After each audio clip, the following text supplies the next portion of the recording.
परिचय दीजिए और हमें बताइए कि जैसे कि कल बहुत ज़्यादा बारिश हुई थी, अलर्ट था और ऐसे में मनीष नगर का जो ये ब्रिज है, ये अच्छा एक बढ़िया एरिया है, काफ़ी ज़्यादा माना एरिया है और ऐसे में यहाँ पे अंडरपास में जो मतलब जो पानी भरा हुआ था, जल भरा हुआ था कल, तो लोगों को कितनी दिक्कतें हुई है। आप क्या बताना चाहेंगे कि आप यहाँ पर कल आए थे? देखिए, मैं नीलेश राउत हूँ। मैं यहाँ से फ्रिक्वेंट ट्रैवल करता हूँ और मनीष नगर का ये जो अंडरपास जब से बना हुआ है तब से ये समस्या रही है। और हम लोगों ने प्रशासन को भी एक पत्र लिखा था कि आप ये जो ब्लॉगिंग होता है, वाटर ब्लॉकिंग होता है, ये आज का नहीं है मैडम। ये जब से अंडरपास बना हुआ है तब से ये प्रॉब्लम है। यहाँ पे ना एम्बुलेंस आ पाती है, ना स्कूल के बच्चे जा सकते हैं।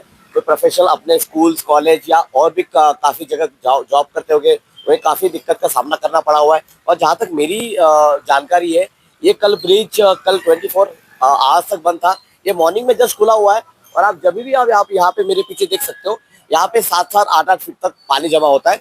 कल 1-2 गाड़ियाँ यहाँ पे डूबी हुई हुई है। काफ़ी सारे स्कूल के बच्चे वहाँ फंसे हुए थे। एम्बुलेंस सेवा नहीं पहुँच पा रही थी, फायर ब्रिगेड की गाड़ियाँ नहीं पहुँच पा रही थी। तो ये जो तकलीफ हो रही है मनीष नगर के रहवासियों को, ये आता है धंतोली जोन के अंदर। ये प्रभाग नंबर 35 है। यहाँ के कॉर्पोरेटर्स को भी हम लोगों ने काफी बार बोला हुआ है कि आप इसके ऊपर कुछ वर्कआउट कीजिए या फिर पीडब्ल्यूडी को बोलिए, नागपुर कॉर्पोरेशन को आप लेटर लिखिए। बट अभी तक मैडम इसके ऊपर कोई सोल्यूशन आया हुआ नहीं है। अक्सर जैसे कि हम देखते हैं कि इस बार बहुत बारिश हुई, लेकिन पिछले साल भी तो बारिश काफ़ी हुई थी, तो पिछले साल भी यही हाल था। मैडम, पिछले साल भी यही हाल था, उसके पहले भी यही हाल था। यानी ये आपको एक दर्शाता है कि एक भ्रष्ट और एक करप्ट सरकार जो यहाँ पे नागपुर में है, महाराष्ट्र में है, इन्होंने ड्रेनेज सिस्टम पे के ऊपर काम नहीं किया है। इन्होंने बेटर हेल्थ एंड इंफ्रास्ट्रक्चर पे काम नहीं किया हुआ है। इन्होंने जो अंडरपासेस की जो सेफ्टी एंड सिक्योरिटीज पे काम नहीं किया हुआ है। हर साल ये प्रॉब्लम आई है और आगे भी आएगी। इसलिए मैं जनता को बोलना चाहूंगा कि आप एक थोड़ा सोच समझ के डिसीजन लीजिए।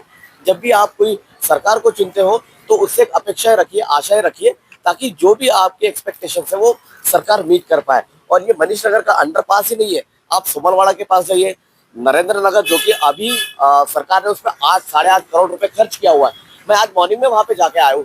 जो पीडब्ल्यूडी इंजीनियर मिस्टर विनय जी, उनसे मिला हूँ, उनके आर्किटेक्चर डिजाइन देखा हूँ मैंने। वो डिजाइन में भी फ्लॉज है। सिर्फ उन्होंने 8 लाख लीटर की टैंक लगा दिए और 40 HP के 4 मोटर्स, और वो भी मोटर्स कल बंद थी। ठीक है, इसके वजह से पूरा पानी भरा हुआ है। एक 40-50 लाख की गाड़ियां डूबी हुई है वहां पे। तो इसका जवाबदेही कौन रहेगा? सरकार को तो जवाब देना पड़ेगा। आप 8-8, 10-10 करोड़, वो हमारे पैसे हैं। इन लोगों के पैसे हैं क्या? नहीं, हमारे टैक्स के पैसे हैं। तो सरकार को कहीं ना कहीं जवाब दे रही। तो आपको ऐसा लगता है कि जिस तरह से बीजेपी सरकार जो है, ओडिशा में वो सरकार है, लेकिन वो जितना विकास कार्य का बात करती है कि बहुत विकास कार्य हो रहा है, जैसे नागपुर जैसे शहर में जो राजधानी है, ऐसे में आपको लगता है कि विकास कहीं ना कहीं फिर भी अधूरा है? और बारिश आने के पहले भी जो नगर सेवक है, चुनाव इतने साल से हो नहीं रहे थे और चुनाव हुए हैं, तब भी ये नगर सेवक जो है वो ध्यान नहीं दे रहा। देखिए मैडम, इनके सारे वादे खोखले हैं। सरकार एकदम खोखली हो चुकी है। वो ग्राउंड जीरो रियलिटी पे ये लोग काम नहीं करते हैं, सिर्फ हवाबाजी में ही है। आप कहीं पे भी चाहिए, कहीं पे भी चलिए आप मेरे साथ, जब भी पानी होगा, बारिश होगी, नरेंद्र नगर पुल, मनीष नगर, सुमनवाड़ा, ये पानियों में आपको डूबा मिलेगा। बिकॉज इनके भ्रष्टाचार इतने हैं। ये टेंडर करेंगे 10 करोड़ का, बांटेंगे 6-7 करोड़, काम करेंगे सिर्फ 1 करोड़ में। ये इनकी एक्चुअली रियलिटी है। इनके ड्रेनेज सिस्टम फेल हो चुके हैं, इनके रोड्स इंफ्रास्ट्रक्चर फेल हो चुके हैं, अंडरपासेस फेल हो चुके हैं, हेल्थ सेफ्टी सारे फेल हो चुके हैं। और इसका बेहतर उदाहरण था कल का। मैं अगर आपको आज मेरा फोन दिखाऊंगा तो सारे के सारे रील्स में नागपुर की फोटोज है। अच्छा, यहाँ पर से जैसे कि कल जलभराव हुआ था काफी मात्रा में, तो यहाँ पर नगर सेवक ने आकर विजिट किया? जी, नगर सेवक की तो जवाबदेही बनती है, उन्होंने पहले आना चाहिए। पर मैंने जितने भी यहाँ के रहवासियों से पूछा कि नगर सेवक आए थे, कि यहाँ के आमदार आए थे, तो उनका जवाब नहीं था। तो लोग काफी निराश है, काफी हताश है इस सरकार से। मैं अभी आपको मेरा मोबाइल की 2 क्लिप दिखाना चाहूंगा मैम। आप ये देख सकते हैं, ये यही के फोटोज है सारे। ये देखिए, सिस्टम में 8 करोड़ रुपए खर्च किया हुआ है नरेंद्र नगर पे, वो अभी भी वो डूबा हुआ है। तो इसका मतलब ये सरकार जवाबदेही नहीं है।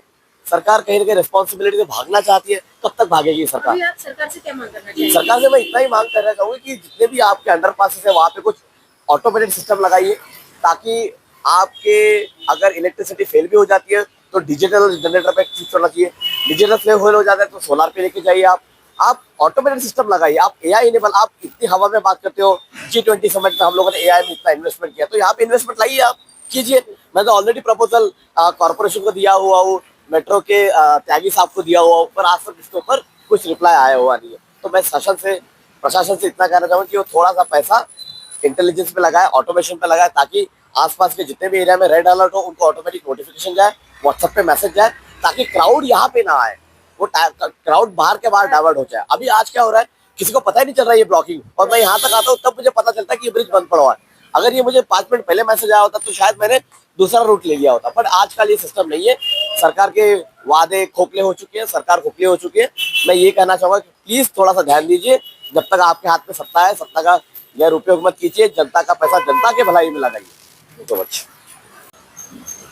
मैडम आपका परिचय दीजिए, हमें बताइए कि आप यहाँ पे ही रहती है मनीष नगर में। कल यहाँ पर जल भराव हुआ था अंडरपास में मनीष नगर के, तो आप क्या बताते हैं? यहाँ हर साल का ये प्रॉब्लम है, जब से अंडरग्राउंड ब्रिज बना है तब से ये प्रॉब्लम है। हमने तब भी इन लोगों को वार्न किया था, पूरे एरिया के लोगों को, कि यहाँ अंडरग्राउंड ब्रिज ना बनने दे, लेकिन लोगों को लगा कि ये काफी सुविधाजनक होगा, और उनके हिसाब से ये सुविधाजनक कम और असुविधाजनक ज्यादा हो रहा है। और यहाँ से अगर अभी बारिश होती है, 3-4 घंटे कंटिन्यू बारिश होती है ना, तो ये भी अंडरग्राउंड ब्रिज पैक हो जाता है, उधर का भी हो जाता है, शताब्दी चौक से जाने वाला रास्ता भी पैक हो जाता है। यहाँ से कहीं बाहर जाने के लिए रास्ता ही नहीं बचता है, और लोगों में इतनी समस्या है कि एक बार अगर बंद हो गया तो पकड़ लो 1-2 दिन तक तो वो खुलने वाला है नहीं। और इसमें से अभी ये अंडरग्राउंड ब्रिज बना है, 4 घंटे के बारिश में यहाँ से मेंढक सांप सब निकल कर आते हैं।